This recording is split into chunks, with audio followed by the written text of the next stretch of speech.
Hola, buenas noches. Hola a todos y todas, sean muy bienvenidos a este conversatorio del mes de abril.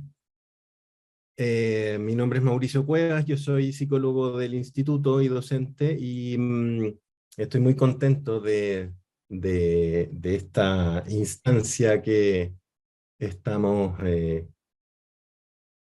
hoy día aquí reunidos, así que voy a ser de anfitrión hoy día. Vamos tenemos una invitada muy, muy querida, muy importante. Primero, me gustaría así partir por dar un contexto. Nosotros en el Instituto Chileno de Terapia Familiar eh, tenemos como misión, lo que nos inspira más bien es poner al servicio del país y de las comunidades un modelo de funcionar, un modelo de comprender las relaciones y promover la salud mental a través de la formación, de la intervención psicosocial y la atención clínica en terapias de familias y de parejas. ¿Ah?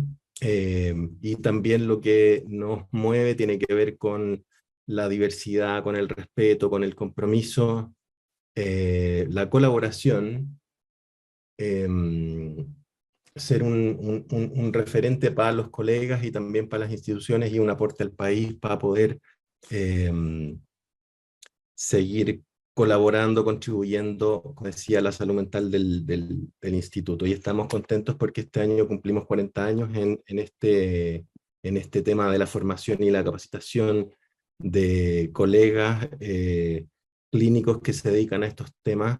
Y eso como punto de partida. Ahora, el tema que nos convoca hoy día es importante. Bueno, yo soy miembro de la unidad de drogas que trabaja en el tema del consumo problemático de sustancias en el instituto y por lo tanto para mí y para nosotros como unidad es re importante poder abordar este tema y tenemos una invitada querida y además que la invitada nos formamos juntos, fuimos compañeros, así que también para mí es un súper gusto el poder em, presentarles a la psicóloga Cintia Saavedra, que va a poder, que tiene como propósito su presentación hablar del tema de la familia de adicciones. Su presentación está titulada como eh, eh, es cómo motivar a los integrantes a consultar cuál es el rol y los recursos de la familia. ¿Ah? Ahí está la Cintia, la estoy viendo, parece que no estamos viendo ahí para todos. No sé si han puesto en el chat la gente de dónde viene. Mira, desde Argentina, no sé si hay de otros lugares, para saludarlas a todas, a todos. Ujú.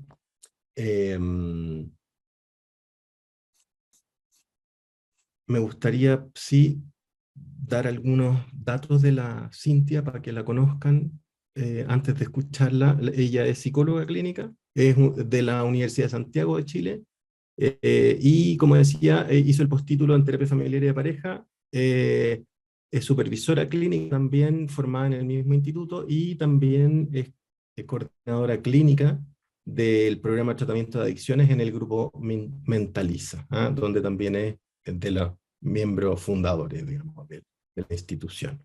Así que creo que no se me escapa algún tema más que plantear antes de darte la palabra, Cintia. Un gusto de verte y deseoso de escucharte y de escucharlos. Yo voy a estar también coordinando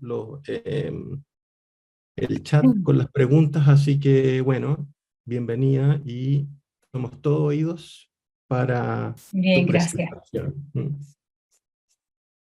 Bueno, primero que todo, muchas gracias por la invitación, por el espacio de conversar en el instituto, que es un referente, un espacio muy acogedor y también de mucho desarrollo en diferentes ámbitos. Así que muchas gracias de nuevo por la invitación. Les voy a compartir mi pantalla. Si bien yo preparé una serie de guías y láminas para que nos vayamos orientando en la presentación. De todas maneras va a ser una presentación conversada, yo sé que hay varias inquietudes, varias preguntas, y voy a tratar de incorporarlas en la medida que vayamos pasando los contenidos. ¿Bien?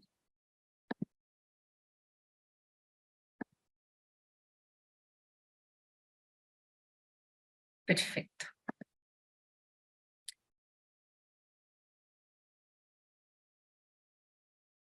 Bien.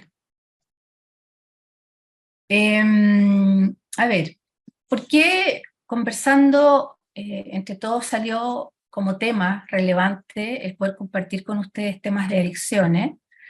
Yo diría que por dos grandes cosas. Por una parte, el tema de adicciones siempre ha sido un tema complejo, intenso, donde los equipos reflexionan constantemente y disponen mucha carga emocional, de recursos emocionales, de energía, ¿ya? Así como también lo hacen las familias, ¿ya? Y el tema de las adicciones siempre convoca complejidades, hay temas difíciles en términos de cómo hacemos, cómo motivamos a una persona que tiene adicciones a tratarse. Yo diría que esa ha sido una de las grandes preguntas que ha existido siempre en los tratamientos de adicciones. Entonces, desde ahí, el trabajo se empieza a gestar fundamentalmente, no solo por el paciente, sino el apoyo y la diferencia que hace la familia cuando se involucra en un tratamiento, ¿ya?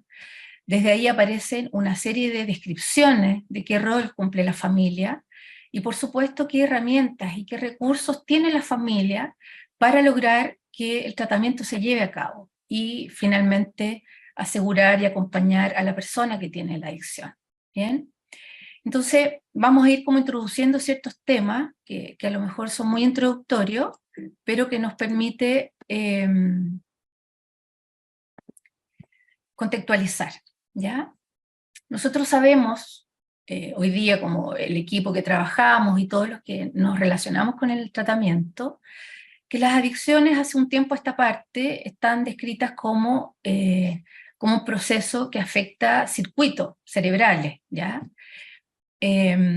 Ha sido una de los hallazgos, de los desarrollos importantes, porque eso nos ha permitido de alguna manera sacar de la discusión lo complejo que es en el tratamiento acompañar a estos pacientes.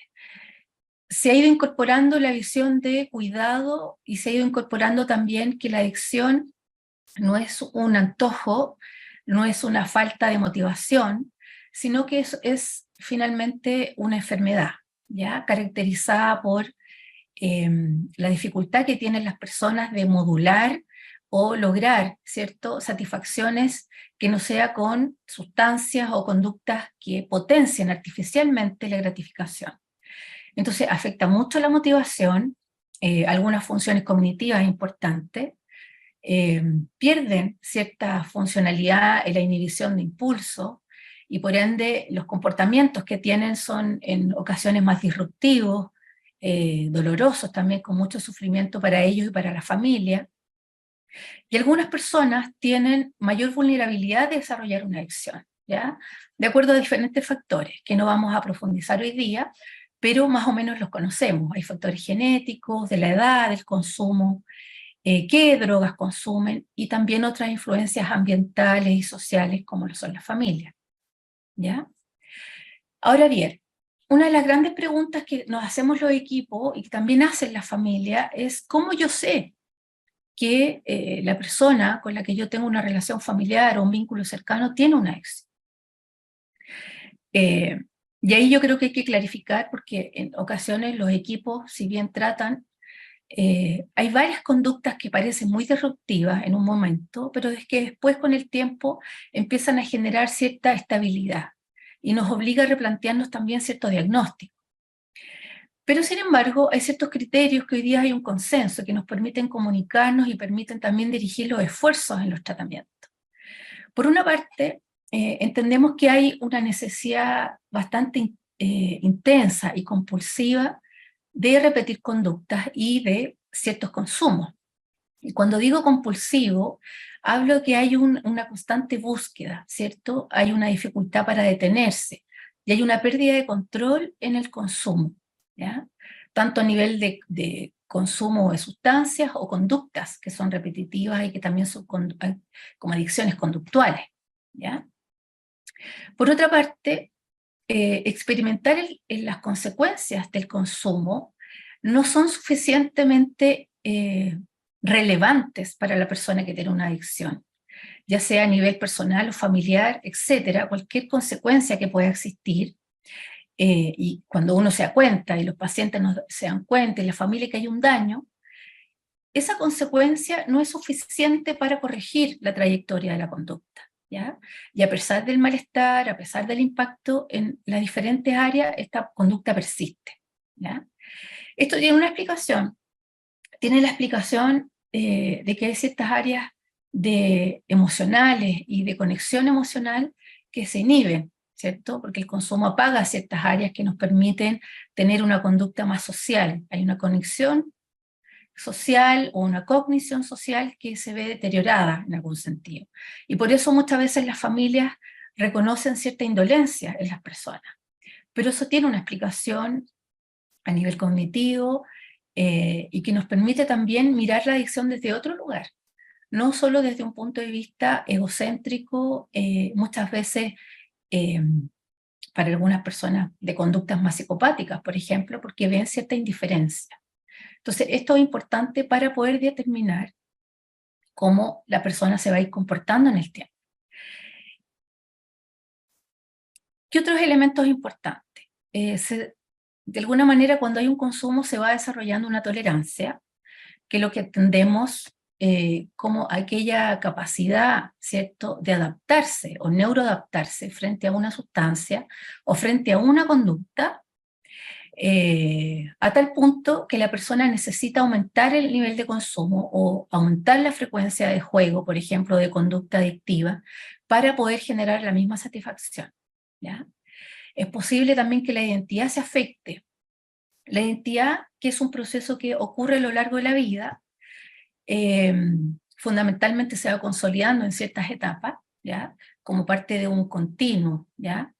Pero sin embargo, cuando hay un consumo presente, la identidad también se ve alterada, perjudicada o modificada en algún sentido, porque las personas empiezan a relacionarse de un modo más adictivo, ya sea por la elección de pares, ya sea por la manera de pensar, la flexibilidad que tienen, la transgresión de normas, de límites. Entonces se empieza a instalar una identidad de consumo, que comúnmente nosotros llamamos, y que como parte del tratamiento es importante trabajar a nivel de la psicoterapia. También entendemos que la adicción es una enfermedad y que hoy día es vista y entendido como una enfermedad crónica, ¿ya? Pero al mismo tiempo tiene la posibilidad de tratamiento. Si bien presenta recaídas, no presenta mayormente recaídas como cualquier otra enfermedad crónica, ¿ya? Sabemos que la diabetes, la hipertensión, el asma, la drogadicción, ¿cierto?, son enfermedades crónicas que afectan diferentes órganos, pero más o menos se manejan en un porcentaje, ¿cierto?, que pacientes que recaen, no muy distinto. Entonces, frente a estos datos, yo se los comento porque también queremos ser realistas en cuanto a las posibilidades de recuperación. Hay personas que se recuperan ampliamente, y eso depende de varios factores, pero hay personas que se recuperan de una manera parcial o recuperan en algún sentido cierto funcionamiento, pero el consumo no necesariamente, y hay personas que se recuperan sin tratamiento incluso, con el paso del tiempo, no exentos de sufrimiento, obviamente, no exentos de pérdida, pero van generando ciertos cambios. Y ahí nos permitimos también replantear, ¿cierto?, que si en el tratamiento que se opta, tanto paciente como en la familia, aparece la abstinencia o el cese del consumo como una gran meta de los tratamientos. Y vamos a ir contestando esa pregunta. Entonces, pensar que las adicciones son crónicas y pensar que la meta para el bienestar y la recuperación de las adicciones es la abstinencia, y que eso depende finalmente de un cambio definitivo, ¿cierto? Tal vez puede llevarnos a una visión más determinista, yo creo que eso nos hace replantearnos ciertas cosas. Por ejemplo, una persona que ha ido cambiando en el tiempo, ya sea con un tratamiento, ya sea de una manera sin acompañamiento terapéutico, puede ir modificando ciertas miradas, ciertos procesos identitarios a lo largo de su vida, pero también en un contexto relacional, social y cultural, ¿ya? Sabemos hoy día que la identidad tal vez es una constante, hay un self constante, pero no necesariamente es una foto estática y determinista a lo largo del tiempo. De alguna manera, para los enfoques más intersubjetivos, relacionales, sistémicos, la identidad depende mucho también del contexto, de las relaciones y cómo son las identidades de otras personas. Entonces, que están interconectadas, están interrelacionadas. Entonces, hablar de que la adicción determina una trayectoria definitivamente es una mirada que tal vez tenemos que tener mirar con cierta cautela, ¿ya? Porque hay un monto de flexibilidad que nos puede orientar hacia un recurso, hacia fortalezas, ¿cierto?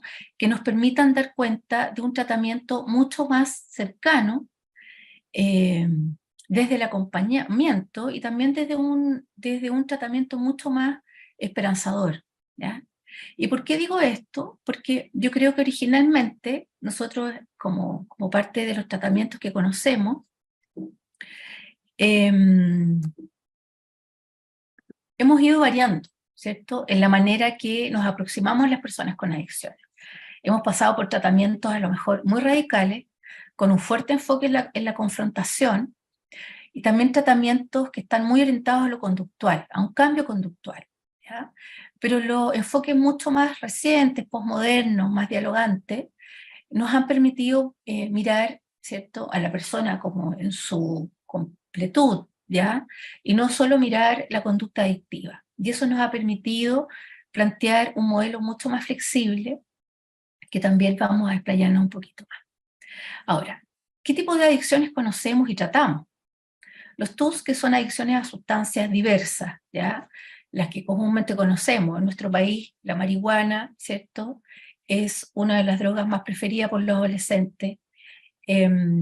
También en ciertas épocas como de la adultez, la cocaína de alguna manera, pero el alcohol también como parte muy relevante de las adicciones que hoy día tenemos en nuestro país.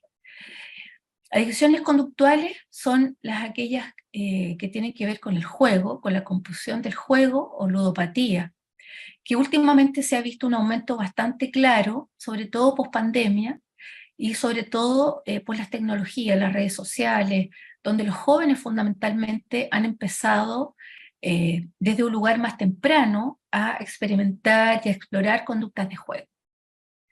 Hay una gran oferta hoy día, por ejemplo, antes en todo lo que es propaganda, ¿cierto? El consumo de alcohol era lo más característico, pero hoy día también nos encontramos con propagandas de juegos en línea, por ejemplo, y en lugares concurridos, en la carretera, ¿cierto? Entonces, se ha ido instalando una manera de socializar y de minimizar, de alguna manera, la percepción de riesgo de esta situación. Hay una adicción al sexo y también adicciones a la tecnología. Yo no me voy a detener fundamentalmente en cómo es cada adicción, sino para que tengamos un mapa claro de qué adicciones estamos presenciando. Ahora bien, el tema de la familia, bajo esta pequeña introducción, es lo que nos convoca, y sabemos que hay un gran impacto en los vínculos cercanos, en la familia, ¿cierto? Y aquellas relaciones que somos cercanos, laborales, grupos de pares. Y la evidencia muestra, ¿cierto?, que las adicciones, cuando están en un modo y están instaladas dentro de las dinámicas familiares y de pareja, empiezan a manifestar un pobre funcionamiento. ¿Y funcionamiento en qué área? Entendemos que la familia tiene un funcionamiento adecuado cuando podemos interpretar y validar ciertas necesidades, tanto biológicas, emocionales, intelectuales, ¿cierto? Dinámicas de cuidado emocional, de minimizar ciertos riesgos, de tener conductas de necesidades básicas, etc. Hay y obviamente de necesidades académicas, etcétera. Todo un pool de funcionamiento y de necesidades que tienen que estar cubiertas. Bueno, cuando estamos en presencia de una adicción, este funcionamiento se empieza a deteriorar, ¿ya? Además, aumentan los niveles o los riesgos de divorcio. Hay elementos sugerentes importantes también de dinámicas donde hay violencia en la pareja, violencia también dentro de la familia, concreta, ¿cierto? Y esto tiene una razón. El descontrol de impulso en las adicciones es una característica muy significativa, ¿ya? Hay una pérdida muchas veces de la conciencia, de la capacidad de reflexionar. Entonces, las conductas violentas es posible que nosotros las encontremos de una manera importante. Y por ende se van perdiendo ciertas habilidades en la resolución de conflictos entre las parejas. Y también por parte de las familias donde hay hijos presentes. Hay un aumento importante de riesgo cuando los padres tienen trastorno por uso de sustancia o tienen alguna adicción. Riesgo que los hijos también desarrollen este tipo de adicción. Y esto por algunas razones. La percepción de riesgo también baja. El cuestionamiento de la adicción también no es tal, ¿cierto? Hay una cultura que se empieza a instalar desde muy pequeños en las familias también, hijos chicos, donde la manera de diversión, la manera recreativa, de compartir, de conversar en torno a un consumo, muchas veces, a lo mejor característicamente el alcohol. Hay menos supervisión de los jóvenes y se ha normalizado la adolescencia, por ejemplo, el consumo, por diferentes razones, ¿no? Pero sabemos hoy día hay harta investigación y hay hartos programas preventivos que nos muestran lo contrario. Todo esto aumenta la probabilidad de que los adolescentes, ¿cierto?, exploren, conozcan pares de riesgo y se involucren en actividades que no necesariamente potencien identidad, autoestima más saludable y de cierta integración en los afectos, por ejemplo. ¿Bien? Y antes de pasar a esto, hay algo muy característico de que a veces cuando los adolescentes a temprana edad empiezan a instalar como mecanismo de afrontamiento, resolución de problemas, de socializar en los grupos de pares, eso es un elemento a lo mejor que tiene que ser abordado porque hay un riesgo importante de que eso se vaya instalando en la manera que ellos tienen de procesar, ¿cierto? Los afectos, tienen, a lo mejor tienen cierta relación con procesar efectos negativos a nivel emocional. Entonces se va aumentando la probabilidad de que el consumo empiece a instalarse en un proceso identitario, ¿ya? Y donde muchas habilidades, momentos, relaciones se empiezan a generar en torno a un consumo. Si bien es cierto que esto muchos adolescentes lo presentan y algunos solo forma parte de una etapa exploratoria, hay otros factores de riesgo que tienen que tener en cuenta, y sobre todo en las familias a través de una educación importante, de cómo tal vez nuestra familia o nuestros adolescentes tienen más riesgo que otros, por ejemplo. Y es súper importante este punto porque es una pregunta muy común en los tratamientos cuando hay padres que están haciendo un tratamiento y preguntan si es necesario que los hijos conozcan esta realidad.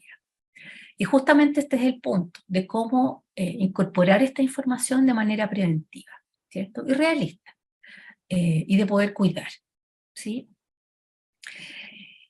Bien.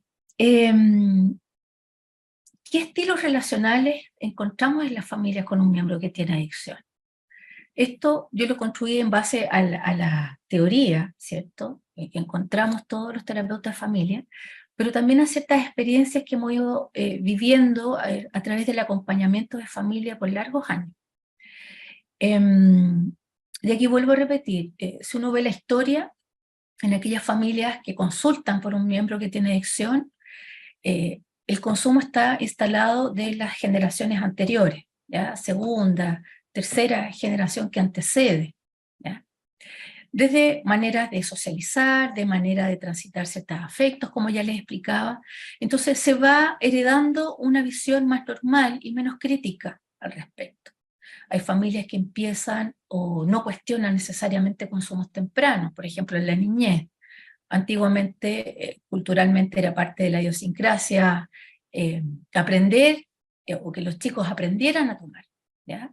Y todavía eso pasa. Hay muchas familias que prefieren, ¿cierto?, que los chicos aprendan a consumir con ellos o solo consuman en un contexto de casa, un contexto donde esté la familia presente. Pero también está el riesgo, ¿cierto?, de minimizar o de dar una señal equivocada respecto al consumo. Por otra parte, ciertas categorías aparecen en las familias, ¿ya?, desde un punto de vista mucho más polarizado. Hay dinámicas que se empiezan a rigidizar, por ejemplo, sobre todo las dinámicas parentales. Hay ciertos padres que mantienen una dinámica mucho más permisiva o flexible hacia una dinámica o hacia oscilar a una mirada más autoritaria, ¿ya? También evalúan o miden ciertas reacciones a partir del éxito, por ejemplo, fracaso. Si eres estudioso o eres flojo, si hay consumo o no consumo, si eres independiente o dependiente, sin necesariamente mirar cuáles son los diferentes procesos que ocurren en las familias, ¿ya? Entonces se va instalando una dinámica mucho más crítica, mucho más evaluadora, ¿cierto? Y con muchas más exigencias de los hijos y de los diferentes miembros de la familia, ¿ya? Cuando hay un desarrollo también de una persona mayor, una persona adulta, también nos encontramos ya con una trayectoria de consumo donde los pacientes efectivamente están muy evaluados en base a si el tratamiento del consumo paró o no paró. Si es éxito porque hay una abstinencia o porque hay una recaída. Es muy polar, ¿ya? Y ahí tenemos como un desafío ir deconstruyendo, narrando, ¿cierto?, el lenguaje de las familias para poder ampliar un poco más estos recursos. También es común encontrar en las familias donde hay un miembro con consumo dinámicas que se dan de abuso en términos distintos o abusos amplios, ¿cierto? Desde abusos a nivel de la sexualidad, pero también dinámicas abusivas donde la consideración y la explotación a distintos miembros de la familia es algo muy llamativo. ¿Y por qué? Yo creo que no necesariamente porque hay alteraciones en la línea de la personalidad, por ejemplo, sino que también hay una explicación, como lo que les contaba antes, de ciertos funcionamientos que no son necesariamente conexiones emocionales. Entonces las personas se vuelven más frías, más distantes emocionalmente y se empieza a generar una dinámica más indolente para ambos lados. Y probablemente la respuesta de enfrentarse al rechazo y la rabia. Se empieza a generar relaciones críticas más desgastadas, ¿ya?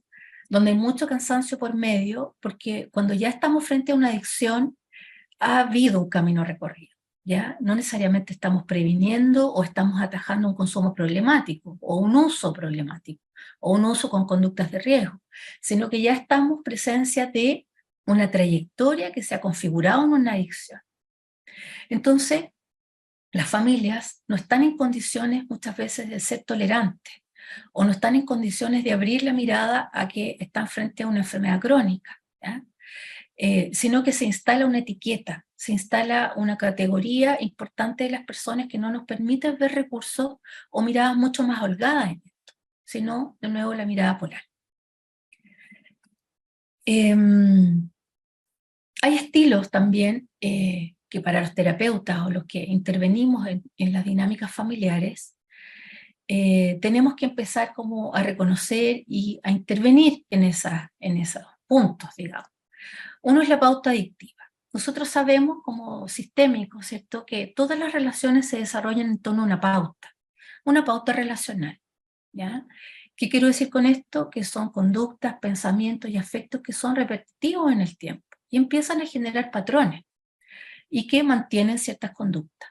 En el tema de la adicción hay una serie de relaciones, reacciones, afrontamientos que se van instalando de manera predecible incluso y de manera característica siempre cuando está presente un conflicto o un consumo, ya sea porque hay un consumo de un paciente, de un miembro de la familia y se enfrenta de una manera o desafiante exigente o crítica o descalificadora, eso lleva necesariamente a un rechazo por parte del familiar, a confirmar muchas veces las causas originarias del consumo y se instala nuevamente una relación más desorganizada, más confrontacional y vuelve de nuevo a instalarse la pauta adictiva. A eso me refiero con la pauta adictiva. Entonces hay un desafío importante de cómo romper esta pauta con distintas intervenciones, muchas veces conductuales, otras veces afectivas, ¿ya? Y otras veces medidas de cuidado que en ocasiones pueden ser externalizantes, ¿ya? Se puede externalizar esa pauta o esa ruptura del patrón adictivo. Y me refiero a que a veces las familias no logran romper este circuito adictivo, aunque lo intenten. Y ahí a veces es necesario la intervención de un tercero, ¿ya? Ahora bien, hay estilos relacionales que también se miran a la luz de un contexto intersubjetivo familiar. ¿Y aquí voy con esto? Hace un rato atrás hablábamos que la persona tiene una identidad de consumo. Pero eso no es un constructo fijo e inamovible en el tiempo. La identidad depende de un otro, depende de la posición identitaria del otro. Si bien hay algo constante, ¿cierto?, en el tiempo configurada por otros elementos, sí hay identidades que se entrelazan. Entonces hay un contexto donde la identidad del papá, la identidad de la pareja, se ve de alguna manera conectada. Y por eso hablamos de un conjunto de identidades familiares. Y cuando yo estoy intentando realizar un tratamiento con el paciente a nivel individual, es imposible que no miremos esta trama, ¿cierto? Este entramado de identidades. Porque como sabemos, como un sistema, si yo manejo o muevo algún aspecto del individuo, probablemente eso va a impactar en las dinámicas y en las identidades de los otros. Entonces, tiene que ser muy bien organizado el trabajo, ¿ya? Porque si no va a generar una resistencia, va a generar ciertas deserciones incluso de los tratamientos, y eso tiene bastantes razones de ser, que lo vamos a describir en los momentos. Entonces, bien, nosotros con estos antecedentes vamos entendiendo que la familia es fundamental en los tratamientos, ¿ya? Si bien hay modelos bastante probados respecto a cómo se manejan o cómo se interviene en una adicción, desde la perspectiva, por ejemplo, cognitivo-conductual, hay una perspectiva también centrada en las emociones, ¿ya? Hay perspectivas de comunidad, donde el tema pasa netamente por generar cambios comunitarios en los grupos de pares, pero orientado a la conducta de la persona. Sí sabemos hoy día, con investigaciones bastante relevantes, con revisiones sistemáticas importantes, que el enfoque individual tiene y necesariamente va a ser mucho más potenciado si se instalan relaciones y contexto y la familia y la pareja, ¿ya? Las investigaciones respaldan eso, que sin lugar a dudas una intervención familiar va a potenciar el resultado de un tratamiento. Ahora, ¿por qué? Porque el enfoque más terapéutico que incorporamos en los procesos de terapia de adicciones, si bien involucran lo individual con las miradas más tradicionales que tenemos y que están probadas, ¿cierto?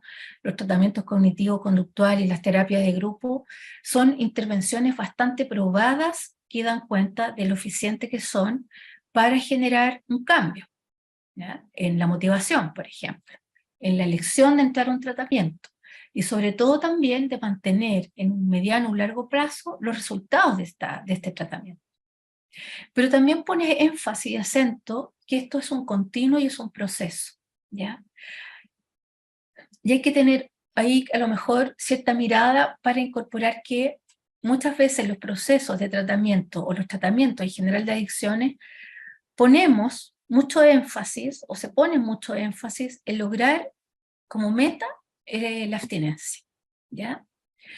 Y está muy bien. Yo creo que efectivamente la abstinencia es el remedio, por así decirlo, para la adicción. Pero al mismo tiempo, mientras llegamos a ese remedio, ¿cierto?, a esa meta, hay una serie de transformaciones que presentan la familia y el sujeto que van generando un apoyo para llegar ahí, ¿ya? Entonces, los sistemas empiezan a funcionar distintos. Al romper la pauta adictiva se pueden generar otras interacciones que muchas veces pueden potenciar y motivar al paciente, ¿ya? La familia cambia. La familia puede también hacerse cargo, ¿cierto?, de las reacciones, de las confrontaciones, de la desesperanza y de cómo eso se va visualizando a lo largo del tiempo de tratamiento, hasta llegar a un objetivo que es el ideal, que las personas regresen, terminen un proceso orientado a una abstinencia, pero también orientado a otros cambios que no necesariamente tienen un acento mayor. Entonces tal vez la abstinencia es necesaria, pero también es relativa. Y yo no quiero decir con esto que estemos frente a un modelo de reducción de daño, ¿no?, sino que estamos en presencia de un modo de llegar a la abstinencia, o a veces tolerar necesariamente que la abstinencia esté sujeta a ciertos momentos, y a veces existan recaídas, dado que la adicción es una enfermedad crónica que tiene cierta tasa de recaída, pero que lo podamos manejar y tolerar de una manera distinta, ¿ya? Porque si no también se vuelve muy desesperanzador para las familias, ¿ya? Y se empieza a instalar un lenguaje muy saturado, ¿ya? Voy a consumir, no vas a consumir, ¿dónde estás? ¿Dónde estuviste? No te creo, sí te creo. Entonces, la conducta familiar, el apoyo familiar se torna mucho hacia la supervisión y la vigilancia.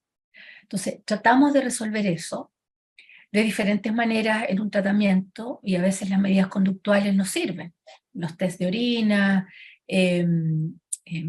medicamentos también para prevenir que la persona consuma, hay una supervisión más directa de rutina, ¿cierto? Entonces, hay cierto camino por recorrer. Y por otra parte, ¿cierto?, cuando yo les digo modificar muchas veces esta visión tan negativa, que tiene que ver con el estigma, fundamentalmente con el desconocimiento de lo que es una adicción para muchas personas. Cuando nosotros estamos frente a un trabajo familiar, es común encontrar que las familias, los amigos, no conocen que lo que está pasando con su familiar es una enfermedad psicológica, es una enfermedad biológica, donde hay una desregulación de aquellos circuitos, ¿cierto?, de recompensa. Y cuando empezamos a trabajar y educar también al respecto, las familias también empiezan a mirar desde otro lugar, ¿cierto? Sino que empiezan a mirar con menos rabia, y empiezan a poder abrirse a la mirada de recursos, ¿sí? Ahora bien, ¿cómo hacemos que los familiares acepten un tratamiento? ¿Ya? ¿Cómo logramos que podamos enganchar al familiar junto con la familia y con los equipos tratantes? Yo sabía por ahí que había ciertas preguntas donde la intervención motivacional o la entrevista motivacional es una herramienta bastante antigua en términos de que no es de ahora, ¿cierto? No es de las épocas actuales, pero es una intervención motivacional que es muy efectiva, se ha utilizado siempre y se sigue utilizando por parte de los diferentes tratamientos y se sigue formando en esta herramienta terapéutica. ¿Y qué significa que sea motivacional?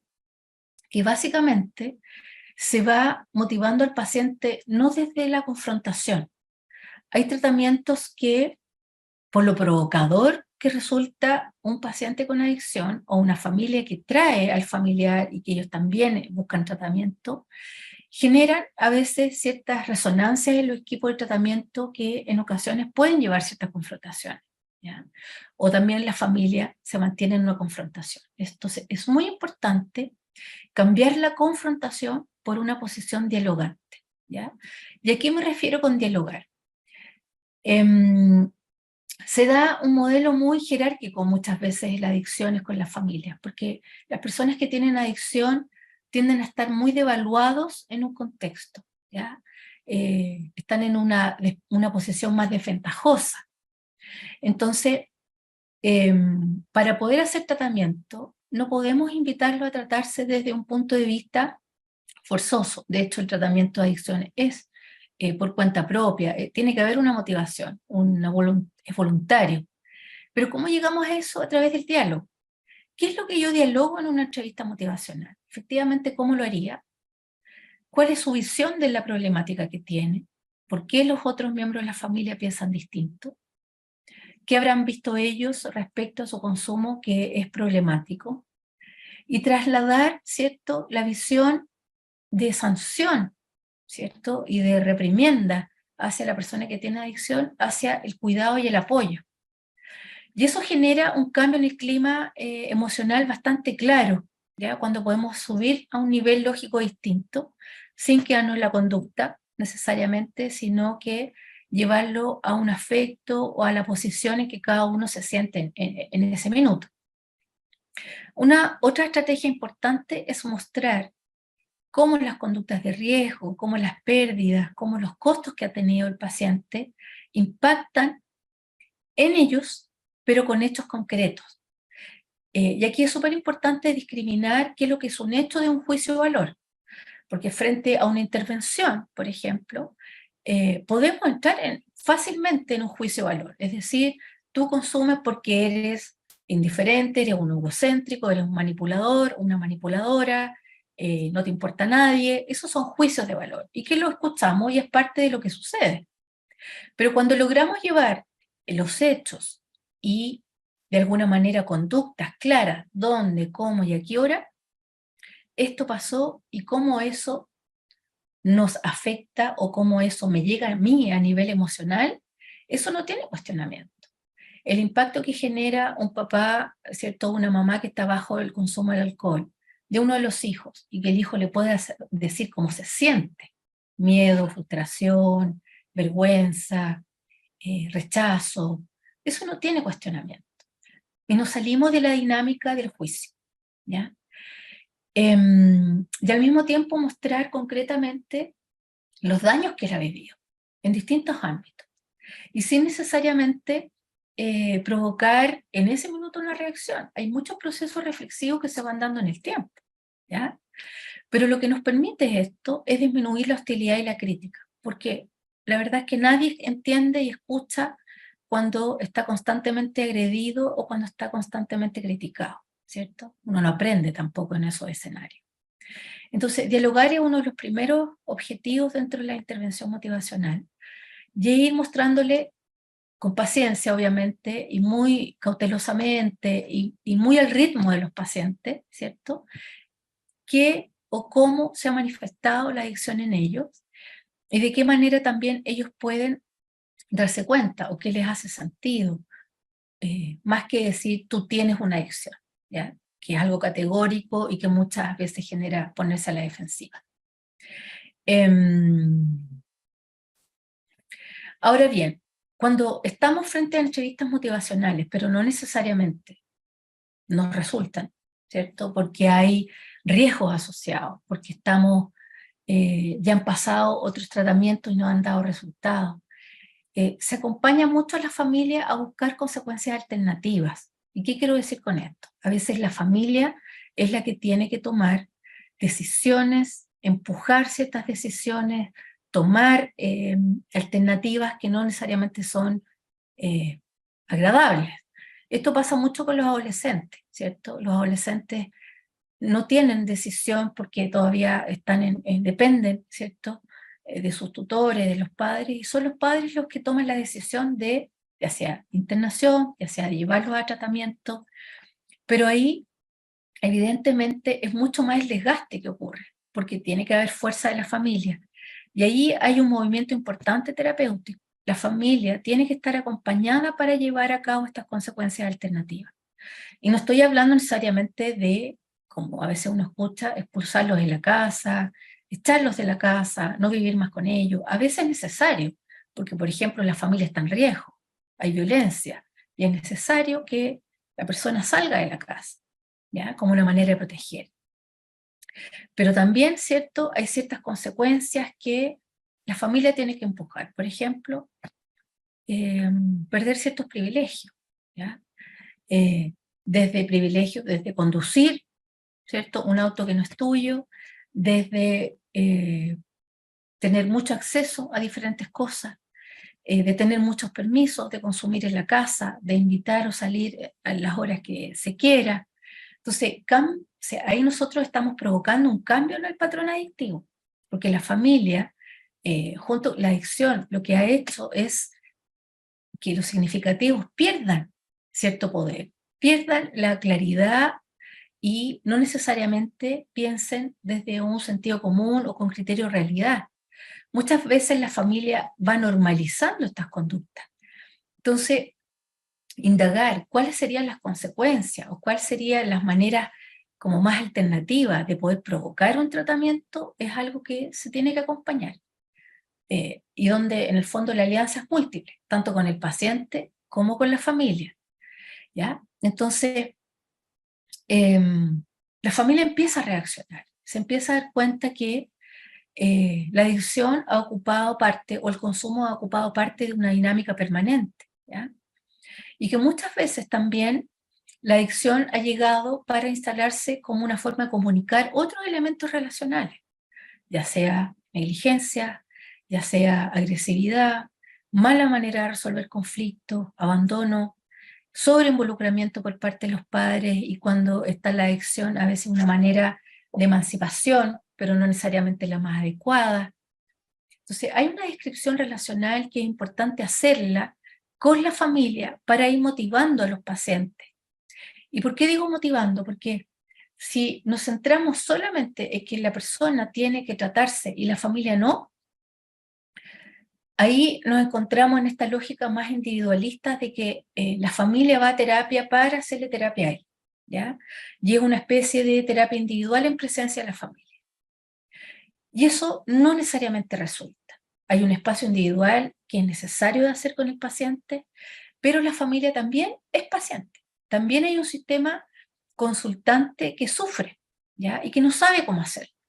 Entonces, es importante a nivel de la alianza también hacerles entender o trabajar con ellos con diferentes modos, que la familia está entendiendo y va a ir trabajando que ellos también han tenido participación en que la adicción esté presente y se haya ido agravando, por diferentes razones. Y eso es un objetivo terapéutico de la terapia familiar en adicción.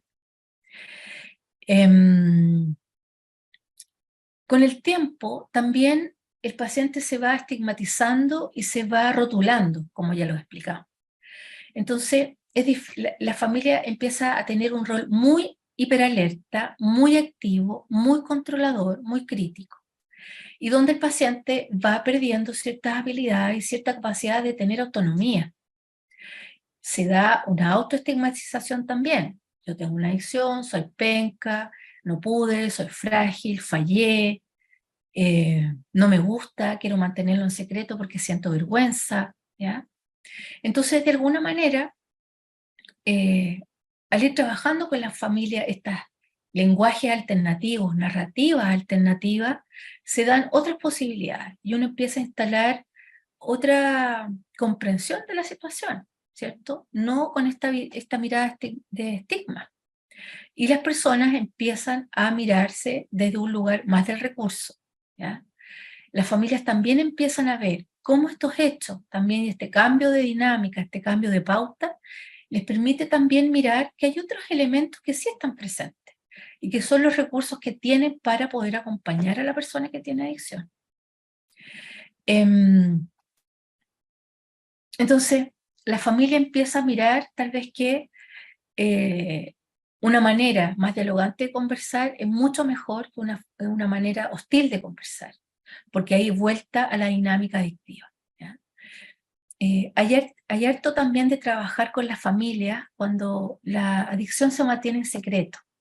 Es cierto que es parte de la privacidad, cualquier diagnóstico es parte de la privacidad, pero por ejemplo, el develar esto frente a los hijos, el develar frente a familias de origen, el tema de la adicción permite muchas veces generar un contexto de ayuda y un contexto seguro para hacer frente en las primeras etapas de tratamiento. Las primeras etapas de tratamiento, el acompañamiento familiar es fundamental, porque no funciona si el paciente individualmente resuelve todo lo que implica su adicción. Se ha visto efectivamente que la familia tiene un rol importante en la adherencia al tratamiento, en el éxito del tratamiento, en salir más prontamente de una recaída y en tomar conciencia de enfermedad. La conciencia de enfermedad es un todo, ¿ya?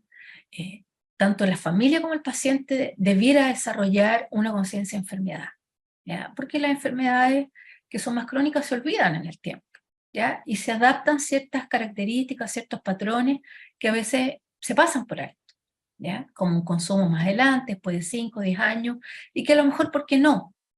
Siempre y cuando haya un desarrollo de la persona que tiene una adicción que haya ido mostrando logros en la realidad, haya ido cambiando una identidad, haya una conciencia más clara, ¿cierto?, de cuáles son los costos, los límites que yo tengo por tener una adicción.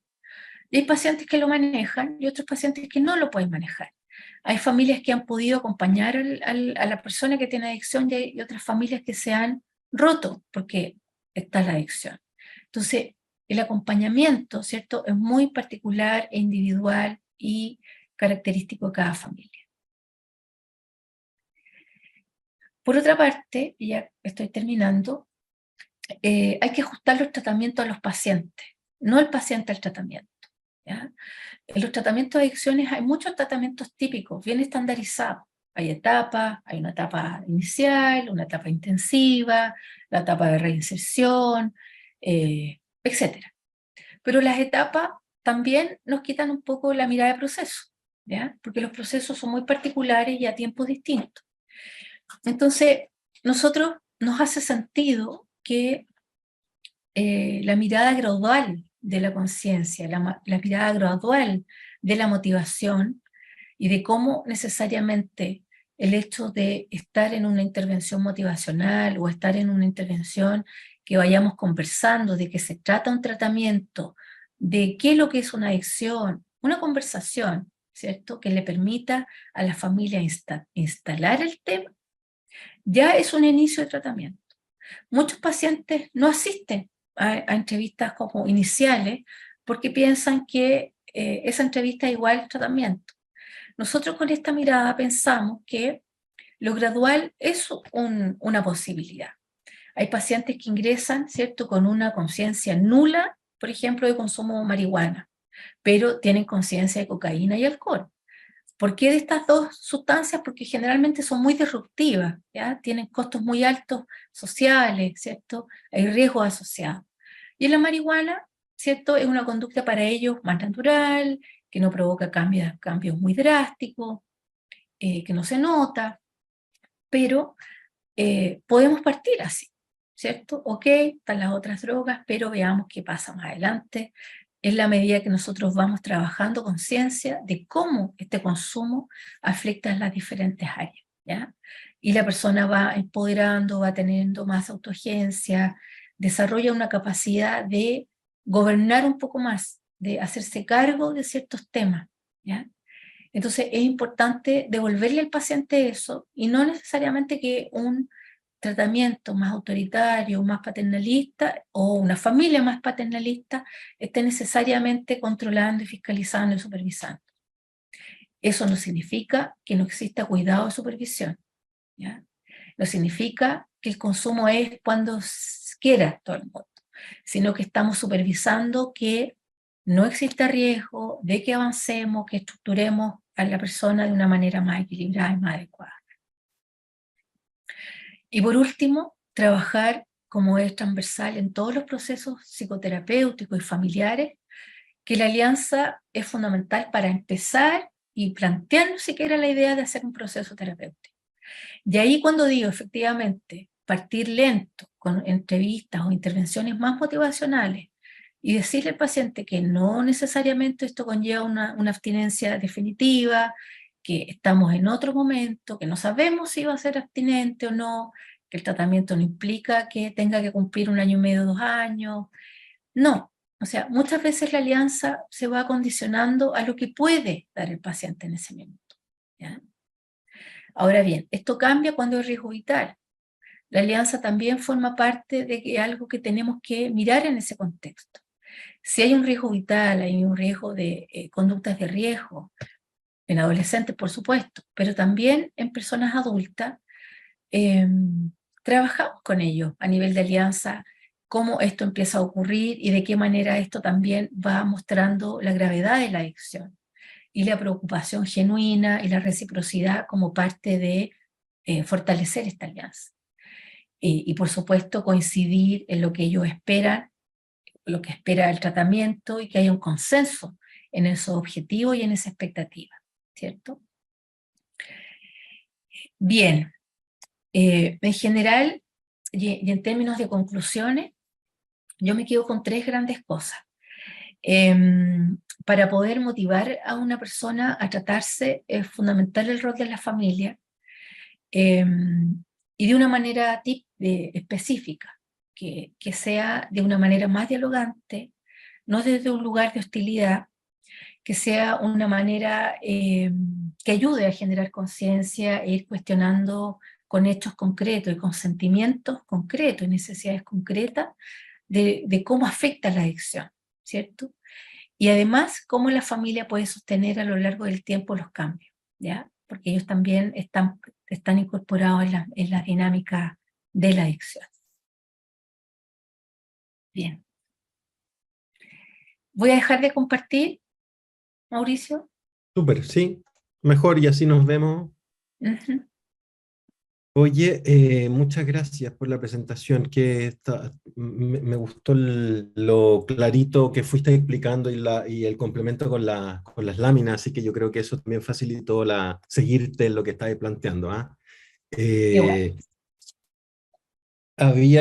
había gente, personas que nos estaban escuchando y viendo de varias partes, de Puerto Varas, de Maipú, de La Serena, de Osorno, de Argentina, decía Daisen, de Santiago, de Valparaíso, así que gracias por haber participado. Vamos a ver algunas preguntas. En el chat hicieron unas cuantas, pero que voy a tratar de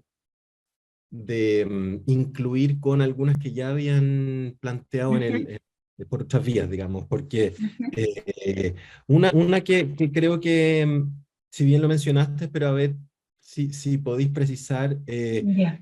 hacían referencia al tema de cuando los distintos miembros de la familia, o sea, cuando hay varios miembros de la familia que son consumidores o en el caso de padres, por ejemplo, que consumen y por lo tanto, qué es lo que pasa con los hijos y cómo es que eso podría tener una suerte de, de réplica en las distintas generaciones. ¿Cómo abordar eso? ¿Cómo enfrentar esa situación? ¿Qué sugerencia nos daría ahí en ese sentido?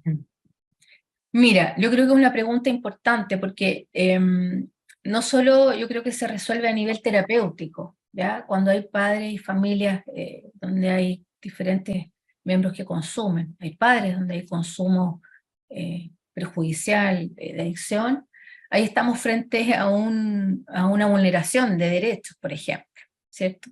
Entonces, necesariamente ahí hay ciertas intervenciones que tenemos que tener presentes como terapeutas que estamos trabajando con la familia o individualmente, como parte de un tema que se tiene que poner en la conversación, ¿cierto? Como un objetivo importante de poder dimensionar, tomarle el peso y poder ir construyendo con ello que hay ciertos riesgos que se toman y que como terapeutas o como equipos tratantes tenemos que explicitar en términos de, nos ha pasado, te fijas, donde hemos tenido que levantar recursos de protección a los hijos, ¿cierto? Porque hay negación de tratamiento, porque hay violencia a partir del consumo de sustancias, porque hay negligencia. Entonces, esa es una área importante, ¿ya? Que no nos podemos quedar solo en lo terapéutico, sino que también trasciende a otras áreas. A nivel terapéutico, es complejo cuando dos figuras significativas tienen una adicción, ¿ya? Porque están al cuidado de otros, pero también porque son personas que son vulnerables y no hay necesariamente uno que sostenga al otro en una posición respectiva en algún minuto. Entonces, lo que nosotros creemos que es importante, o lo que también dice la literatura, es traer familia o traer recursos que puedan apoyar y contener a estas figuras significativas que no están en condiciones de cuidar, ¿ya? Porque efectivamente no están en condiciones de cuidar bajo un diagnóstico de esta naturaleza, ¿ya? Cuando hay múltiples consumidores, ¿cierto? Yo creo que es complejo porque ahí lo que solemos pensar, hay que rescatar un poco a las personas que estén más motivadas o que nos permitan en el fondo entrar a romper una dinámica que ha estado instalada en un lugar muy rígido, ¿cierto? Hay personas en estos miembros de la familia que probablemente tengan visiones diferentes. Nos pasa que hay hermanos que tienen consumo, pero hay uno que siente que, o hermanos que siente que no puede seguir así, ¿ya? Entonces ahí de alguna manera es una puerta de entrada y un recurso. Una puerta de entrada para citar a una intervention en el fondo, o para poder de alguna manera también rescatar a un miembro de la familia que haga un tratamiento y que desde ahí pueda ir en la ayuda. Eso pasa. Hemos hecho primero tratamientos, por ejemplo, con uno de los padres, ¿ya? Y que paralelamente, una vez que este padre está más armado y hay abstinencia y hay recuperación, es el que activa o es la que activa la ayuda hacia otros miembros, ¿ya? ¿Te fijas? Entonces, yo creo que no podemos tratar a todos de una vez, a no ser que separemos una familia judicialmente, ¿te fijas? Pero yo creo que una manera importante es aumentar hacia un miembro que está más disponible, que está más motivado al cambio. Súper. Sí, interesante eso porque, claro, por un lado, en la misma línea de lo que estabas planteando de buscar las personas más motivadas y generar las conversaciones para poder generar conciencia, yo creo que es importante, ¿no? Y el uso de la red a lo mejor también, o sea, ampliarse a otras redes para poder generar eso, también es una cuestión importante. Oye, a ver si tenemos unos minutitos para hacer una pregunta breve, porque también mencionaban, no sé si tú estás viendo las preguntas del chat, pero también hacían una pregunta en relación a la codependencia, por ejemplo. ¿Ah? Así como, ¿cómo trabajar con ese, qué sugerencias hay en el abordaje terapéutico de la codependencia?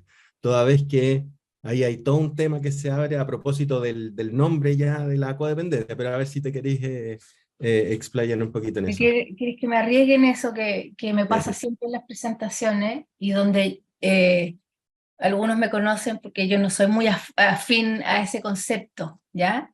Porque no es un concepto necesariamente relacional, ¿ya? Es un Exacto. concepto que parte desde que existe un otro que es dependiente al adicto, es dependiente a las situaciones, circunstancias, la adicción, está muy ligado a la visión de personalidad, de que hay una personalidad dependiente, hay un vacío, no hay más vida alrededor de esa persona, sino que el sentido de vida es cuidar a la persona que tiene adicción. Entonces, es una visión lineal, ¿no?, al respecto. Entonces, está muy ligado también al rol del cuidador, está muy ligado también al género.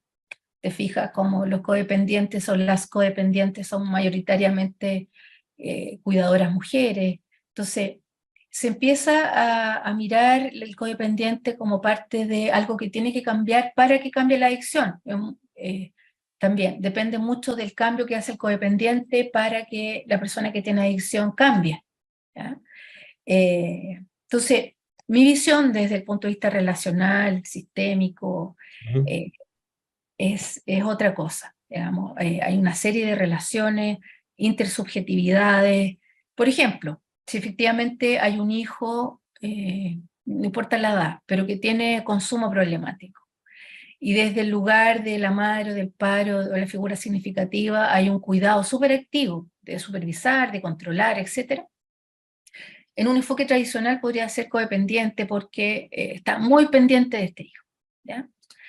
Pero efectivamente hay otras relaciones alrededor que no son vistas por esta mirada codependiente, ¿cierto? Y además que pueden como sustentar o pueden también, como hay una visión intersubjetiva, hay una identidad de esta figura que cuida, que se conecta, ¿cierto?, con la subjetividad de la persona que tiene un consumo perjudicial. Si esta persona deja de consumir, ¿qué le pasará al entorno, a la pareja, a los otros hermanos? Por ejemplo, hay una persona que se mejora, le va bien, sale de ahí y el síntoma se empieza a trasladar a otra hermana o a otro hermano, ¿cierto? Y empiezan a moverse una serie de relaciones en torno a eso. Entonces, hablar como que hay un miembro codependiente es una mirada mucho más sesgada, mucho más en túnel, que no te permite ver las relaciones más ampliamente. Reduccionista, finalmente. Reduccionista, además, muy determinista. Por eso, digamos, brevemente. Sí, Ujú. sí, sí, eso es todo un tema y yo creo que es bueno aprovechar la oportunidad, por eso te hacía la pregunta, porque en la jerga común es muy usual escuchar hablar de la codependencia cuando es más Codependiente.